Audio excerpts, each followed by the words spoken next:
Hey, si tu veux écrire un roman de science-fiction, de fantasy ou de fantastique mais que tu ne sais pas trop par où commencer, alors l'école 2.0 est pour toi. Avec des masterclass complètes comme construire ton intrigue de A à Z, créer des personnages forts et inoubliables, maîtriser les arcs narratifs et plein d'autres qui te seront utiles. Les masterclass sont réalisées par des auteurs professionnels et confirmés et tu peux les suivre à ton rythme à vie. L'écriture d'un roman n'aura bientôt plus aucun secret pour toi. Retrouve le lien en description et avec le code promo BIELY10, tu as 10% de réduction. Allez, place à la vidéo. Bonjour. Ça fait longtemps, hein. Je suis désolé d'avoir disparu comme ça pendant plusieurs mois, hein. J'avais une excellente raison, j'étais parti chercher du pain. Plus sérieusement, il est temps de vous parler un petit peu, hein. Parce que ça fait longtemps qu'on n'a pas discuté, vous et moi. Et la communication dans un couple, c'est très important. Surtout le nôtre, hein, puisque vous êtes à peu près 12 000. C'est pas évident à gérer, hein, y a beaucoup de noms à retenir. Je sais même pas si cette vidéo elle va être vue, vu que ça fait 6 mois que j'ai rien foutu, on verra. Au pire, vous serez 3 à la regarder, donc venez dans les commentaires vous manifester. Vous savez les commentaires, ceux auxquels j'ai pas répondu pendant 6 mois. La vidéo va être un peu longue, hein, donc vous pouvez la laisser tourner pendant que vous faites complètement autre chose. De toute façon, à part ma tranche de cake, y a pas grand chose à voir. Et si on faisait un petit bilan 2024 avant ? Alors parce qu'il y a quand même des choses à dire, hein. Disons que ça a été assez mouvementé à de nombreux niveaux, hein, que ce soit professionnel ou personnel. Mais déjà, commençons par le plus important. L'année dernière, j'ai quand même sorti ce gros machin. Le tome 3 de la saga Mardas. C'est bien, non ? C'est tellement bien que j'en ai quasiment pas fait la promo.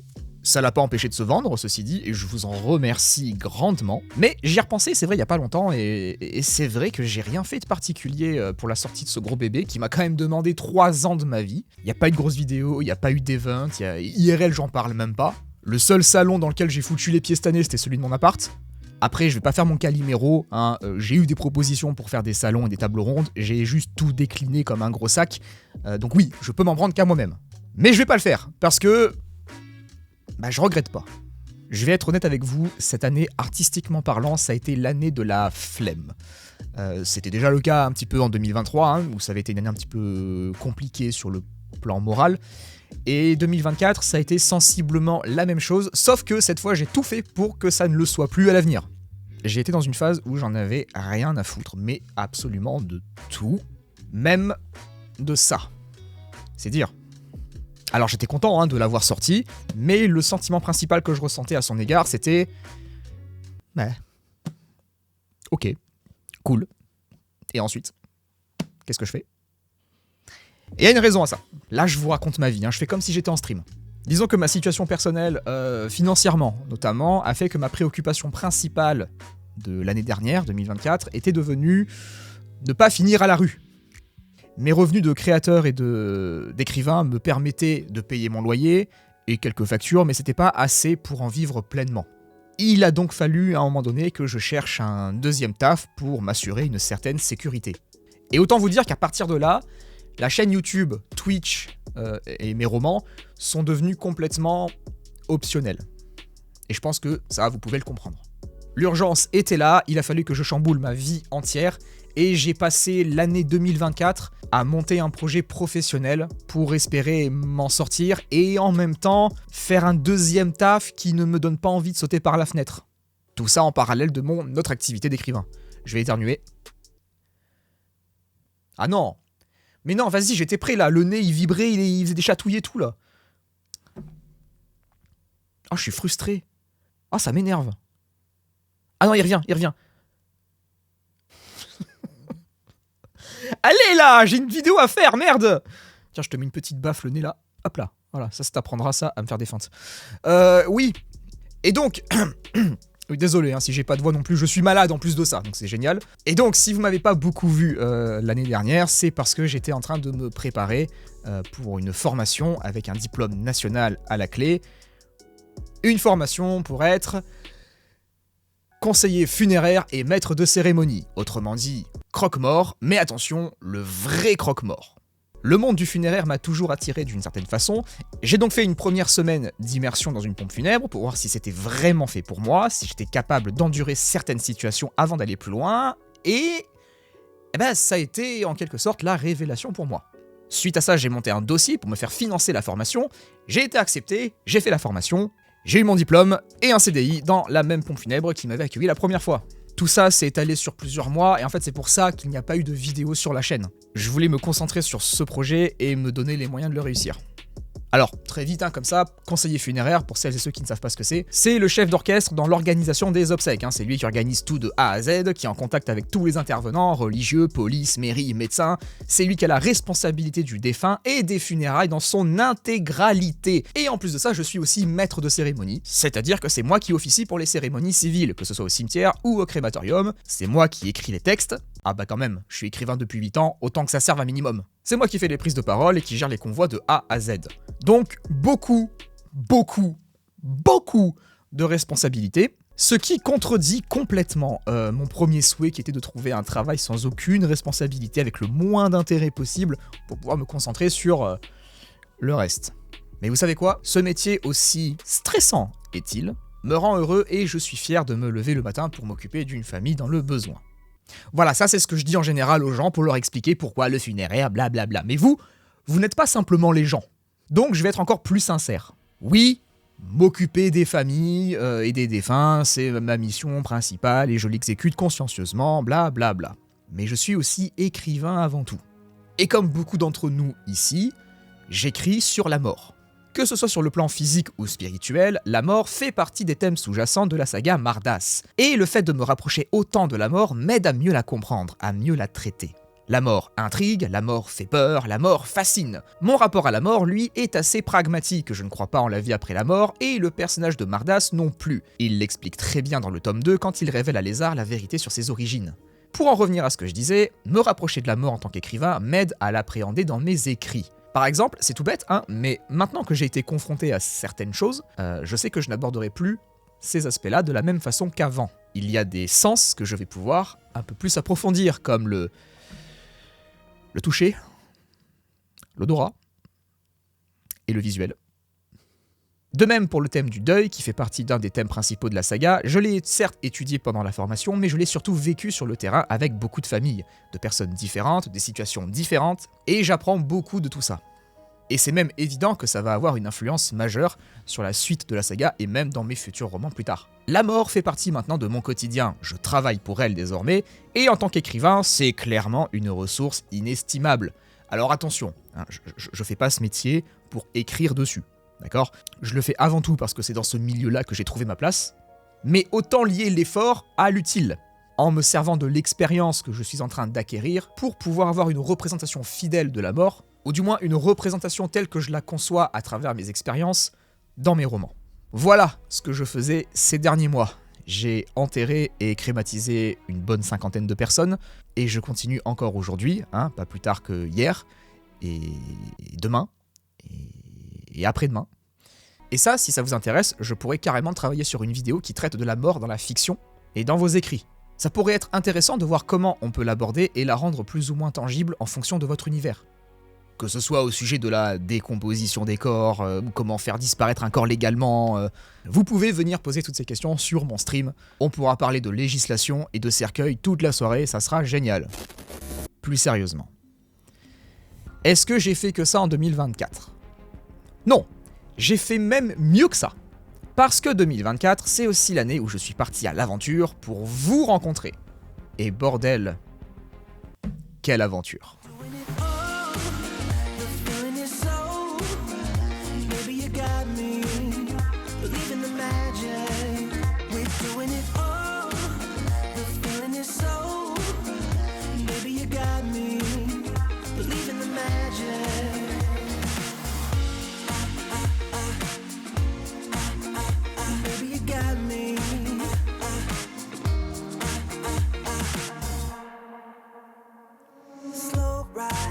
Just you in that baseline. We're way past sunshine. Believe in the magic. Alright, step into the moonlight. Get into that good time. Believe in the magic. And it can save you from your past. This bond is always gonna last. When nothing else makes sense, just dance.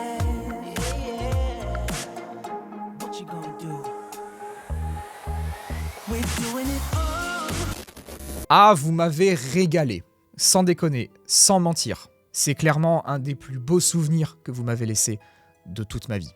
C'est là que je me suis rendu compte que j'avais un noyau communautaire formidable, composé de gens adorables, talentueux et tellement drôles.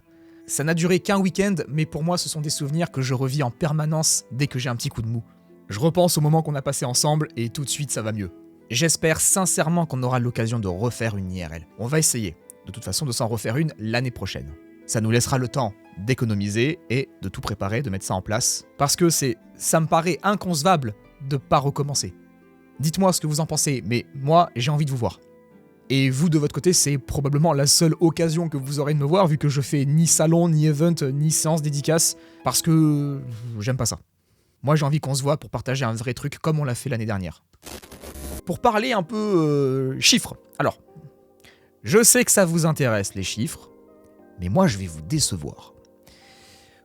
Vous êtes les seuls que ça intéresse, parce que moi, les chiffres, j'en ai rien à foutre. J'en ai tellement rien à foutre que je serais incapable même de vous en donner. Si, le seul que je peux vous donner, parce que je l'ai vécu en direct, c'est les 10 000 abonnés de la chaîne, qu'on a dépassé largement depuis. Par contre, si on parle de nombre de romans vendus, j'en sais rien. Alors, concernant la boutique, elle a très bien marché cette année. Ça m'a aidé à tenir et à ne pas finir à la rue. J'arrivais à envoyer plusieurs exemplaires par semaine, à tel point que je suis devenu pote avec le mec en bas là qui gère le relais. À force de me voir arriver tout le temps avec les colis sous le bras, on a fini par se tutoyer. Et je vous raconte pas quand le tome 3 est sorti, avec toutes les précommandes, on a dû étaler les expéditions sur plusieurs jours parce que ça faisait trop de colis à récupérer et clairement j'ai senti que ça posait problème. Par contre, côté Amazon, me posez pas la question, j'en ai aucune idée. Écoutez-moi, ça doit faire 3 ans que j'ai pas foutu les pieds sur mon tableau Amazon. J'y vais uniquement pour aller voir combien ça m'a rapporté pour pouvoir déclarer à l'URSSAF là, mais ça prend 2 minutes et ensuite je me barre. Je serais incapable de vous dire combien de ventes j'ai fait sur Amazon. Et c'est vachement drôle comme contraste parce que au tout début de ma carrière, il y a 8 ans encore, tous les jours, plusieurs fois même par jour, je rafraîchissais la page là comme ça, comme un gros débile. Et je comptais chaque nouvelle vente. J'écrivais même sur des post-it que j'accrochais sur le mur pour savoir où j'en étais dans les ventes. Un fou, carrément. Je pense que c'est peut-être dû au fait que j'ai accompli presque tous les objectifs que je m'étais fixés pour ma saga. J'ai dépassé un certain nombre de ventes, je suis très satisfait. Je pense que j'ai réussi à me prouver à moi-même que j'étais capable d'accomplir certaines choses tout seul. Et maintenant, je suis plus autant sur le qui-vive. Vous voyez ce que je veux dire ? Maintenant, c'est bon, ça roule tout seul. Malgré mon manque d'assiduité aujourd'hui sur YouTube et ailleurs, les ventes continuent quand même d'avoir lieu. Donc, je suis fier de ce que j'ai fait. Et je m'en contente. Mais ça veut pas dire que je délaisse tous les projets que j'ai en tête. Hein ? Vous vous souvenez, hein ? Le livre audio, un jeu de cartes, etc. Tout ça, là, c'est des trucs, c'est une arlésienne, le machin. Ça compte pour moi, et ça arrivera, en temps et en heure. Ça veut pas dire que j'ai moins d'ambition pour la saga, parce qu'au contraire même, ça me motive à toujours donner le meilleur de moi-même. Ceci dit, concernant la visibilité et les ventes, j'ai atteint un objectif qui me satisfait. Si je peux avoir plus, je prends. Sinon, c'est pas grave. J'ai déjà une communauté merveilleuse, adorable, pleine d'amour. Franchement, je suis bien. Je peux continuer comme ça. Tout ce que je sais, c'est que la saga continue d'être découverte, et je le vois à travers vos messages quand vous venez sur mon stream pour me le dire, et ça me suffit. Surtout que j'ai du pain sur la planche pour ce 4e tome. Je vais en parler 2 secondes pour les 2 du fond là qui seraient peut-être intéressés. Le tome 4 de la saga Mardas, je l'ai commencé en septembre 2024. Et je l'ai arrêté seulement 1 mois après. Ce qui correspond à mon entrée en formation à ce moment-là. J'ai fait une vraie pause grâce aux funéraires. J'ai tout stoppé. Vous l'avez vu de toute façon. Et je vais être franc, j'avais besoin de cette coupure avec mon univers. Rendez-vous compte, les gens, je travaille avec ces personnages depuis 2015. Et j'ai connu très peu de vraies coupures jusqu'à aujourd'hui. J'avais besoin de me séparer d'eux pendant plusieurs mois, et bordel, qu'est-ce que ça m'a fait du bien. J'ai retrouvé une sensation que j'avais perdue avec le temps, c'est le fait d'écrire juste par pure envie. Pas parce que il y a des deadlines, parce que il faut avancer le bouquin, il y a des gens qui l'attendent. Non, là, quand j'ai fait la coupure, je me suis dit, je reprends pas tant que j'en ai pas envie. Et ça a fait toute la différence. Et là, récemment, l'envie est revenue. J'ai ouvert mon Word et ça m'a fait tellement plaisir d'écrire, de rebosser sur les scénarios, de retrouver mes personnages. J'étais vraiment heureux. Je l'ai pas senti comme un travail à faire. Et j'avais besoin de ça. Donc, le tome 4, il va faire son chemin. Je vous tiendrai au courant, bien sûr, hein, pour ceux que ça intéresse, vous inquiétez pas. S'il y a bien une chose que je terminerai dans ma vie, c'est bien cette saga. Je vous donnerai plus d'informations plus tard sur le scénario et sur le titre que portera ce 4e opus. D'ici là, on verra. L'avenir de tout ça, parce que, bon, la plupart d'entre vous, vous êtes pas abonnés pour mes beaux yeux. Vous êtes là pour deux choses. Il y a une partie qui est là pour les deep web littéraires, et une autre partie qui est là pour tout le reste. Alors, première chose, déjà, le deep web littéraire. J'ai pas envie de l'abandonner, parce que je reste quand même le papa de ce concept, en tout cas dans la façon dont c'est fait, je suis le seul à le faire comme ça, donc j'ai pas envie de perdre ce truc-là. Pour autant, ce sont des vidéos qui demandent énormément de temps de montage, et le temps, c'est une denrée qui devient rare maintenant chez moi, donc fatalement, il y aura moins d'épisodes. Par contre, pour les autres vidéos, ça devrait pas trop changer. Encore une fois, le seul obstacle que je vais avoir, c'est le manque de temps. Mais bon, vu mon rythme de publication habituel, on va dire que ça changera pas grand-chose. N'hésitez pas d'ailleurs à me donner des thèmes que vous aimeriez voir en vidéo sur la chaîne. Moi par exemple, il y en a un qui m'intéresse, qu'on m'a beaucoup suggéré en stream, c'est faire une vidéo sur l'écriture d'une bataille. Comment je gère le rythme, comment je fais en sorte que ce soit pas le bordel, que ce soit structuré, comment gérer les actions des personnages pour pas que ça fasse une espèce de grosse mêlée dégueulasse, illisible. Bref, les batailles, j'adore ça. J'ai ma propre approche des batailles, elle fonctionne, elle me plaît, donc si ça vous intéresse, je vous la partage. Pour terminer, dernière chose, juste parlons de la boutique. Peut-être que vous l'avez remarqué, hein, mais il n'y a plus de stock depuis maintenant quelques mois. C'est normal, hein, vous inquiétez pas, je m'en suis rendu compte. J'ai fait le choix de ne pas renouveler les commandes d'exemplaires parce que je savais pas du tout à quoi ma vie allait ressembler à ce moment-là. Je savais pas à quoi mon quotidien allait ressembler, si j'allais réussir à m'adapter, etc. Et je voulais pas avoir à tout gérer en même temps. C'était déjà assez stressant comme ça pour moi, toute nouvelle vie, donc chaque chose en son temps. Aujourd'hui, à l'heure où je vous parle, à l'heure où vous regardez cette vidéo, la boutique est ouverte. La boutique a de nouveaux stocks. Je vous rappelle que vous pouvez y commander mes romans, qui vous seront envoyés par mes soins avec une dédicace, un petit mot personnalisé et des petits goodies. C'est moi qui m'occupe de tout et je fais ça avec amour. Et avant de vous quitter, je voulais aussi prendre 2 secondes pour remercier la communauté, en tout cas celle qui est présente sur les streams principalement et sur le Discord. Parce que oui, les streams, c'est une des seules choses que j'ai réussi à pas trop lâcher pendant cette transition bizarre. Ce qui a fait que la commu des coquillettes était au courant de ce que je faisais. Elle a suivi le processus depuis le début et vraiment leur soutien a été incroyable. Merci à vous les coquillettes, je vous aime, sincèrement. Et j'ai hâte de vous revoir ou de vous voir pour la prochaine IRL. Voilà, bah écoutez, j'ai fait cette vidéo principalement pour vous tenir un peu au courant, histoire de relancer un peu la chaîne. Même si bon, entre nous, on se doit rien, hein. Mais vous m'avez manqué. Voilà, je vous le dis.